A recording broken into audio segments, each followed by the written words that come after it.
Welcome to Marrow Masters Season 13, brought to you by the National Bone Marrow Transplant Link and sponsored by Sanofi. The NBMT Link, established in 1992, strives to help patients, caregivers, and families cope with the psychosocial challenges of bone marrow and stem cell transplant, from diagnosis through survivorship. This season, we'll be focusing on the side effects of bone marrow and stem cell transplant, including GVHD. Here's your host, Executive Director of the NBMT Link, Peggy Burkhardt. Today, we get to talk to Janet Young of Massachusetts. So Janet was diagnosed in March of 2022 with acute myeloid leukemia, also known as AML. Janet, thank you so much for being with us today. We're really excited to hear your story and learn more about your transplant journey. Thank you, Peggy, and I'm happy to be here. And I hope that something that I say today will resonate with someone who's listening to the podcast. I'm sure it will, Janet. So let's talk about your diagnosis and your transplant. I was diagnosed with AML, which I had never heard of prior to my diagnosis, in March of 2022, and I received my transplant in August of 2022. My doctor told me there were two perfect matches, so I felt blessed. She could pick between them. And prior to my transplant, I continued a regimen of chemotherapy, a few weeks on, a few weeks off, until July when they stopped it. And in August, I was admitted to the hospital for 10 days for a more rigorous round of chemotherapy to make sure that all of my stem cells were gone, because they didn't want anything remaining in my system. I then received the donor stem cells. It was kind of anticlimactic. It was like getting a blood transfusion, except more of it, and it looked a little different. Everything went perfectly. The interesting part for myself and the nurses also, I received my new stem cells and my new birthday on my actual birthday. The nurses said they'd never had that happen. So again, I felt blessed. Oh, wow. That is a great story. Yeah. All right. So you get through the transplant and you get home. And I know you and I had talked a little bit about fatigue. It is one of the biggest things we hear about. Tell us about your fatigue. I had thought, well, I'm going to be fatigued. What's fatigue? But it is like nothing you've ever felt. I would get up in the morning and I'd walk out to the kitchen, and within 10 minutes, I'd have to lie down on the couch and sometimes even fall asleep again. I finally got the energy up after maybe a month to go out and sit on my front patio, which is only 8 steps outside the door. And as I was sitting there, I was thinking to myself, will I ever be able to make it to the driveway, which is probably only 15 feet away? And then I would say, will I ever make it to the end of the driveway, which was only 30 feet? Well, now I make it to the driveway and I make it to the end of the driveway. And now it's 21 months post-transplant. And I just took my first walk of 2.5 miles. So I feel like a hero. I was tired, but I didn't have to lie down afterward, which was a milestone. So that's huge. Congratulations. Recovery can be slow, but it does happen. Yes. Okay. So Janet, let's talk about loss of muscle strength and how you dealt with this when you got home after transplant. Well, I was surprised by that also because I've always been in pretty good condition, but I ended up having to go to physical therapy, and I went 2 times a week for 16 weeks.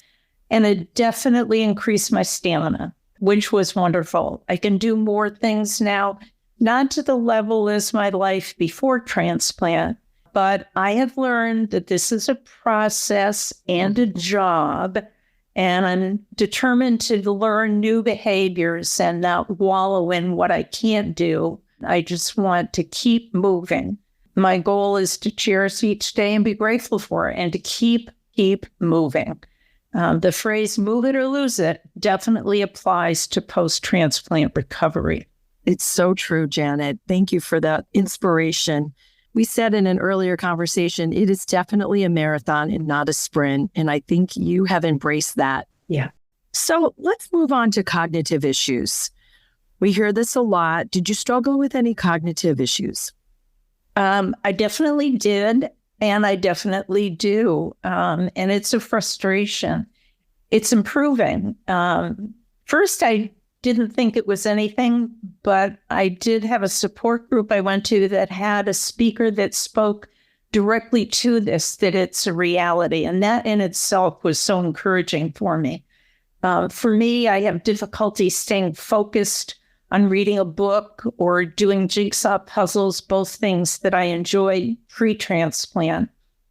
And I think the most difficult thing for me right now is I have difficulty recalling words. Right in the middle of a conversation, I can be going along and I will be stopped just like that because I can't think of the word I want. Well, if it makes you feel any better, Janet, that seems to be happening to me on a regular basis as well lately. I know. And I don't mean to make light of it because I know it's very real.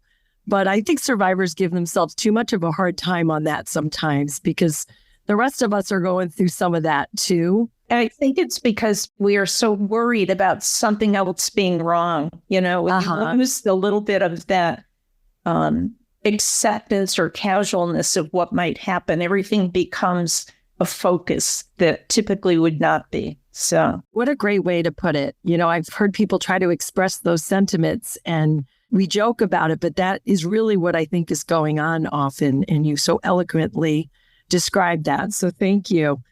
All right. The big one, graft versus host disease. Oh, yeah.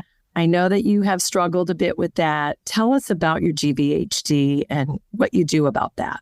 Well, it took a while for them to definitively diagnose it as GVHD because I seemed to have some symptoms that didn't fit the classic norm. And just to kind of give a brief overview, GVHD happens in people who receive stem cells from a non-related donor. These new stem cells, which are grafting in, they're engrafting and they're doing their job, but they're overdoing their job. I always think of it, I have this little army of stem cells in my body now that's roaming around looking for things to fight with and to go after because they're engrafted, but my system and the new engrafted ones still are kind of getting to know each other. And I now am started on a medication called Remarkably. It takes about 3 months to take effect. So I'm hoping it does because for me, my GVHD happened in my lower limbs. I have that sometimes unexplained weakness in a joint or pain in a joint. I have a lot of numbness and tingling, which they are still trying to decide if it's neuropathy or if it's part of the GVHD. But it's that makes challenging an exercise. But I said previously, I know that if I can force myself to exercise, I do feel better, even if it's only temporarily. Mm-hmm. And it's to the point I know that if I don't keep moving at some level, I'm not helping myself. And I didn't go through this whole process to not help myself. A GVHD can happen anywhere in your body. Like I said, mine is with my lower limbs, but it can happen in your liver, in your eyes. It may last forever, or it may just go away on its own, or it may go away with medication. There's no real definitive answer to it, which for me, being a bottom line person, is a little frustrating. Sure. Well, it sounds like you're just taking it as it comes. And that's really how it goes with GVHD and being educated and making sure you know what to look for and which doctor to call. We're going to have another episode where we really share getting back into your community, how to get back to your regular doctor and your oncologist when, you're not at the transplant center anymore. That's a real consideration for people. All right. So we're going to move on, Janet. Let's talk about relationships post-transplant. Tell us a bit about yourself. Well, I was always, and I hope I will be, a sociable person. I loved being around people. I loved participating in things. But this whole experience of having AML and a stem cell transplant and the recovery, it's changed relationships because I had to stay isolated from everyone for a year after the transplant. So it changed my interactions with people who are more casual relationships. People continue doing what they do in their life, and so they should. but I no longer could do it. And I no longer had the same variety of experiences and interactions. So I didn't have a lot to bring to the table with these more casual relationships. So I would say those have struggled a little bit. We'll see where it goes. As far as long-term friendships and relationships, it hasn't had the same consequences for me. I think that there's a longer history, a little bit different relationships. So that hasn't had the same consequence. But people move on. Along with the changes in relationships, people look at you and you look like you always did, and they assume you must be cured, you're great, whatever. Mm-hmm. But there's so much beyond the outer appearance, especially when you have GVHD, that you're not done. You know you're not done. Yes. But they think you are, and I don't have the stamina to do those things they think I should be doing. Yes. So that kind of has changed the interaction, and it's a work in progress. It certainly isn't that I'm giving up on these friendships, and they aren't either, but it's a little different right now. We hear that all the time.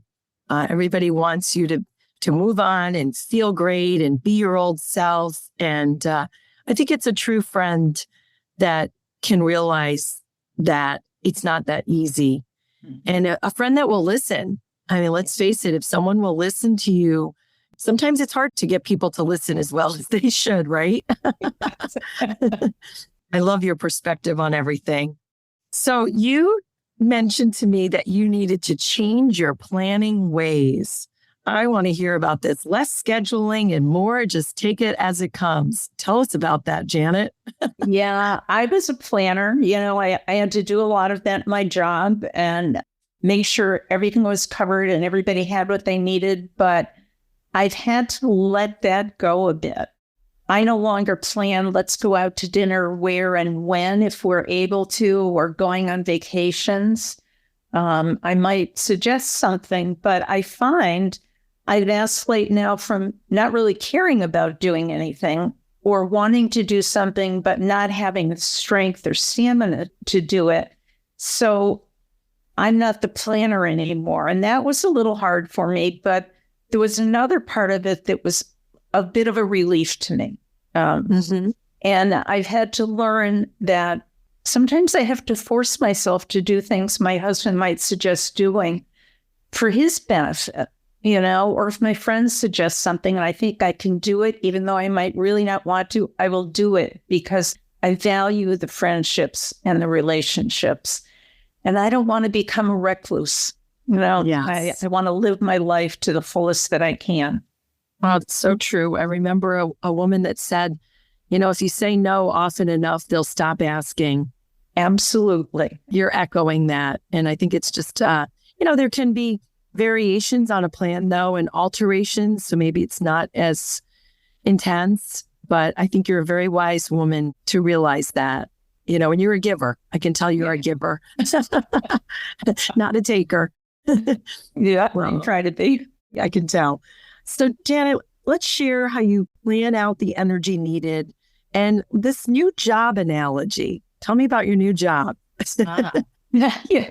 Well, I plan my energy, and I learned about this technique at physical therapy. It's called the spoon theory. And the average person has an unlimited number of spoons to use during the day for their energy. But someone with a chronic illness has limited number of spoons. And I've learned to plan what I need to do during the day and decide, does that fit with how many spoons of energy I have that day? And I try to match it up. If I know that I have to go to the doctor, I know that's going to take a lot of spoon energy. Sure. So the rest of the day, I won't do as much as I might have done before. I don't sit back and do nothing, but I don't plan a bunch of things to follow up with the rest of the day. It's prioritizing and doing what's important, letting the rest of it go until another time. Yep. And it's taking care of your whole body. It's when I said about going to the doctors, I've spent the last 6 months catching up on dental visits, eye exams, had a colonoscopy, and I got my primary care visit coming up. I mean, and those are going to take a lot of spoons, each one of those visits. Self-care is my new job, and it's definitely an important one. And also planning, where can I get the support I need? I discovered that as wonderful as friends are, those relationships are in a state of flux a bit now. So I've found support groups or others that have been helpful. The doctors are great, thank God, but finding a support group of people who have done the walk is worth everything. It's planning care for yourself in every respect. Oh, good for you. This is so great. It's so inspiring. Let's tell listeners, how else is life different today? Janet, any parting words as we kind of wrap up this great interview? Well, life is different. It's not better. It's not worse. It's just different. Life continues. Thank you, God, for my donor and a successful transplant, but it continues differently. I found it's important to find behaviors. For me, it's like prayer, meditation, different kinds of exercise, some behaviors that maybe you'll find that can sustain you and renew you now, because old behaviors might not work any longer.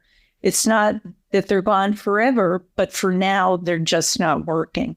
And I try to appreciate what I can do and not dwell on what I can't do right now. And I say right now because I never want to think this is forever. I know for me, a big one was going to the grocery store by myself and grocery shopping, because my husband had been doing it since COVID. And I was like, I did it. And I thought, wow, I can't believe I'm praising going to the grocery store, but I was. Yeah.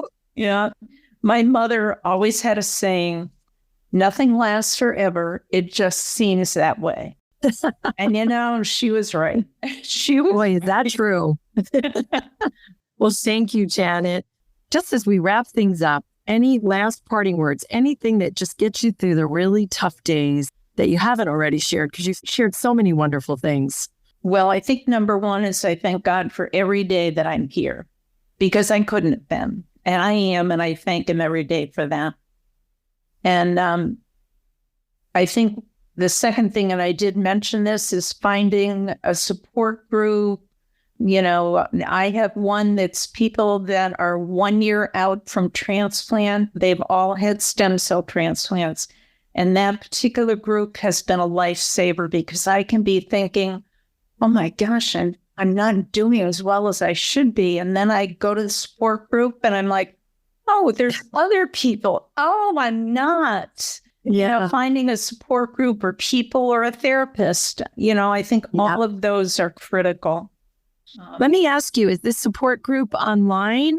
I do it through Zoom. And I went to Dana-Farber Cancer Institute, and it's a post-stem cell transplant group through Dana-Farber.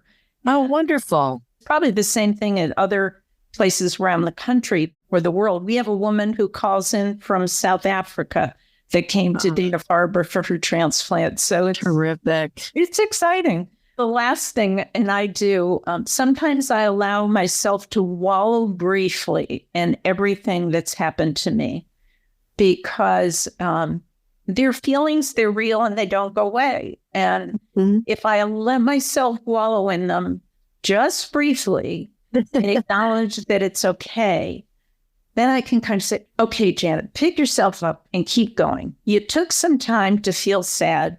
Now keep going. And don't deny how you feel. Accept it and embrace it.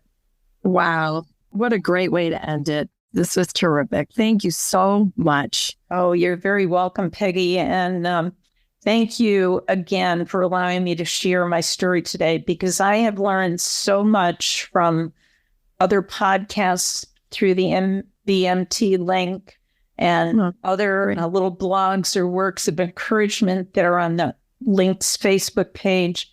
It's been a lifesaver for me, part of my getting better. Thank you. This has been the Marrow Masters podcast. If you know someone who would benefit from the information in our show, please share this episode with them. And don't miss future episodes of our show. Follow Marrow Masters for free on Apple Podcasts, Spotify, YouTube, or wherever you're listening right now. And to connect with the National Bone Marrow Transplant Link, visit nbmtlink.org or tap the link in our show notes.